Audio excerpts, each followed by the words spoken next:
श्री स्वामी समर्थ. तुम्हा सर्वांचं माझ्या यूट्यूब चॅनलवरती अगदी मनापासून स्वागत करते. तुमच्या मनातील सर्व काही चांगल्या इच्छा स्वामी महाराज नक्की पूर्ण करो हीच स्वामींच्या चरणी प्रार्थना करते आणि आजच्या व्हिडिओला सुरुवात करते. आजचा व्हिडिओ खरंच खूप महत्त्वाचा आहे. आपल्या दैनंदिन जीवनामध्ये भरपूर साऱ्या अडचणी असतात, आपल्या इच्छा असतात की आपला असा असावा तसा असावा. प्रत्येकाच्या मनामध्ये आपल्या सुखी कुटुंबासाठी भरपूर साऱ्या इच्छा असतात. तसं तर इच्छेला अंत नाही, खूप सारे इच्छा असतात आपल्या, पण त्या पूर्ण करण्यासाठी आपल्याला काही प्रयत्न काम तर करावंच लागतात, पण त्या इच्छापूर्तीसाठी प्रयत्नसुद्धा करणं गरजेचं आहे. त्याचबरोबर आपल्याला उपाय, तोडगे, सेवा हे तर आपण सातत्याने करत असतो आणि त्याचे फलसुद्धा आपल्याला मिळत असते. तर अशी सेवा, उपाय आज मी तुम्हाला सांगणार आहे. स्वामींचे हे 10 उपाय जर तुम्ही नित्यनियमाने केले, म्हणजे सातत्य ठेवलं, दररोज केले, तर नक्कीच तुमच्या जीवनामध्ये ज्या काही अडचणी आहेत त्या दूर होण्यास तुम्हाला मदत होणार आहे आणि तुम्ही चांगल्या विचाराशी सुद्धा जोडले जाणार आहात. म्हणजे घरामध्ये जर सतत किटकिट, भांडण होत असतील, घरामध्ये असमाधान नसेल, आता बऱ्याच म्हणजे कसं होतं ना, आपण घरामध्ये जर आपल्या घरामध्ये सतत वाद होत असतील, नवरा बायकोचे भांडणं होत असतील किंवा मुलं ऐकत नसेल, घरामध्ये समाधान नसेल, कमवणारे भरपूर आहेत, पैसा भरपूर येतो पण समाधान नाही, कोणी कोणाचं ऐकत नसेल घरामध्येच, तर असं जर तुमच्या घरामध्ये घडत असेल तर बऱ्याच वेळा काय महिलांचं म्हणणं सुद्धा असतं की आमच्या घराला वास्तू दोष आहे किंवा कोणताही दोष लागलेला आहे. हा दोष लागतो, पितृदोष लागतो, वास्तू दोष लागतो, कालसर्प दोष लागतो, बरेच दोष आपल्याला लागत असतात. पण ह्या नकळत जर उपाय, स्वामींचे उपाय तुम्ही नित्यनियमाने केले तर नक्कीच ते जे काही तुम्हाला दोष लागलेले असेल, वास्तू दोष असेल किंवा पितृदोष असेल, तो दूर होण्यास तुम्हाला खरंच मदत होणार आहे. फक्त हा उपाय करत असताना सातत्य ठेवणं अत्यंत महत्त्वाचं आहे. तर सर्वात महत्त्वाचं, दररोज नित्यनियमाने सकाळी उठल्यानंतर ज्यावेळेस आपण सकाळी उठू त्यावेळेस हातुरणामध्ये बसलेला असताना आपण दोन्ही हाताकडे पाहायचं आहे आणि एक प्रार्थना म्हणायची आहे. ती प्रार्थना कोणती आहे तर कराग्रे वसते लक्ष्मी, करमध्ये सरस्वती, करमूल्य तू गोविंद, प्रभाते करदर्शनम. आपली दररोजची सकाळ या मंत्राने आपल्या दिवसाला सुरुवात करायची आहे. नित्यनियमाने तुम्ही हा मंत्र म्हणत चला सकाळी. त्यानंतर दुसरा उपाय आपल्याला काय करायचा आहे तर लक्ष्मी प्राप्तीसाठी आपल्या घरामध्ये आपण आपलं अंगण स्वच्छ ठेवणे, घर स्वच्छ ठेवणे याकडे लक्ष देणं अत्यंत महत्त्वाचं आहे.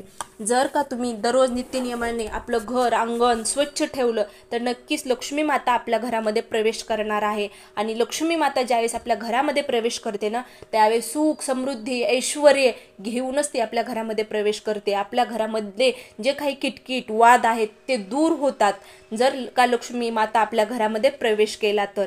त्यानंतर तिसरा उपाय आपल्याला नित्यनियमाने दररोज करायचा आहे. फक्त जर तुम्हाला काही अडचण आली, मासिक धर्म आला किंवा तुम्हाला सुतक आलं तर तेवढा दिवस स्किप करायची आहे.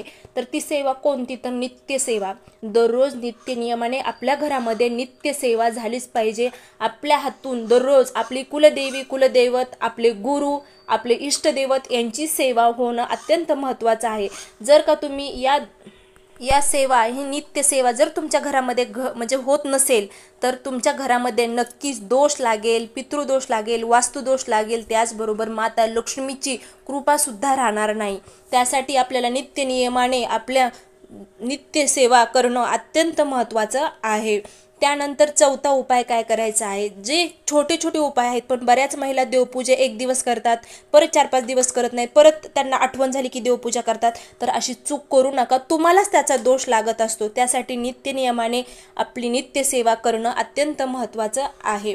त्यानंतर चौथा सर्वात महत्त्वाचं म्हणजे लक्ष्मी प्राप्तीसाठी दिव्यामध्ये आपल्याला दररोज 2 लवंग टाकायचे आहेत. जर का तुम्ही अशा 2 लवंग दिवा ज्यावेळेस आपण प्रज्वलित करीत असतो ना, त्यावेळेस 2 लवंग टाकल्या तर लक्ष्मी माता नक्कीच आपल्याला प्रसन्न होते आपल्यावर आणि आपल्यावर लक्ष्मी माताचा आशीर्वाद कायमस्वरूपी राहतो. त्यानंतर 5वी गोष्ट म्हणजेच आता आपण ज्यावेळेस घरातून बाहेर पडत असताना, तर बऱ्याच वेळेस असं आपलं महत्त्वाचं कामंसुद्धा असतात, कोर्टाचं असतं किंवा काही खरेदी विक्रीचं काम जर आपलं असेल तर ते पूर्ण होण्यासाठी घरातून बाहेर पडताना 2 लवंग आपल्याला आपल्या खिशामध्ये ठेवायचे आहेत आणि 2 लवंग आपल्याला आपल्या तोंडामध्ये ठेवायचे आहेत, जेणेकरून जे आपलं महत्त्वाचं काम आहे ते पूर्ण होण्यास आपल्याला मदत होते. त्यानंतर आपण नित्य नियमाने दररोज संध्याकाळच्या वेळेमध्ये दिवा देवांना लावणं अत्यंत महत्त्वाचं आहे। आता बऱ्याच वेळेस कसं होतं की काही महिला सकाळी देवपूजा करतात, सकाळीच दिवा वगैरे लावतात, संध्याकाळी बऱ्याच घरामध्ये दिवा लावला जात नाही किंवा तुळस मातेला जी पवित्र आहे आणि त्याचबरोबर आपली घरातली जी नकारात्मक शक्ती आहे ती खेचून घेते, तिला सुद्धा दिवा काही जण लावत नाहीत किंवा अगरबत्ती धूप म्हणजे अर्पण करत नाहीत। अशी चूक करू नका। नित्य नियमाने आपण आपल्या संध्याकाळी देवघरामध्ये दिवा प्रज्वलित करणं खूप महत्त्वाचं आहे। त्याचबरोबर तुळस मातेला सुद्धा संध्याकाळी दिवा नक्की लावत चला। त्यानंतर संध्याकाळच्या वेळेमध्ये नित्य नियमाने एकदा तारक मंत्र तुम्हाला म्हणायचा आहे। नित्यसेवेमध्ये तारक मंत्र त्याचबरोबर एक माळ जप, तुम्हाला खरंच जमत नसेल 11 माळी जप करायला तर एक माळ किमान तरी जप करा। परत श्री स्वामी चरित्र सारामृत या ग्रंथाचे नित्य नियमाने 3 अध्याय आपल्याला वाचायचे असतात। त्यानंतर आपण संध्याकाळच्या वेळेमध्ये ज्यावेळेस आपण दिवा देवांना लावू आणि तुळस मातेला सुद्धा दिवा लावू तर त्यावेळेस आपण स्वतः देवापाशी आसन टाकून बसायचं आहे आणि तारक मंत्र एकदा म्हणायचा आहे आणि त्याचबरोबर काल भैरव अष्टक म्हणायचं आहे।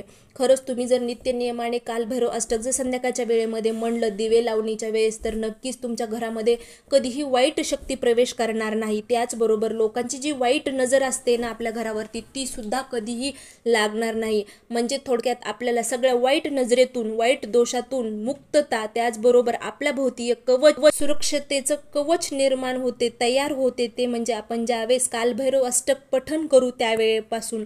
तर त्यासाठी आपण नित्य नियमाने कालभैरव अष्टक पठण करत चला, नक्कीच त्याचा फायदा तुम्हाला झाल्याशिवाय राहणार नाही। तुम्ही हे सेवा करत चला बघा, तुम्हाला 40 दिवसामध्ये जरी तुम्ही आता हे छोटे छोटे जे सेवा आहेत तुम्ही जर करत चालला तर नक्कीच तुम्हाला अनुभव आल्याशिवाय राहणार नाही।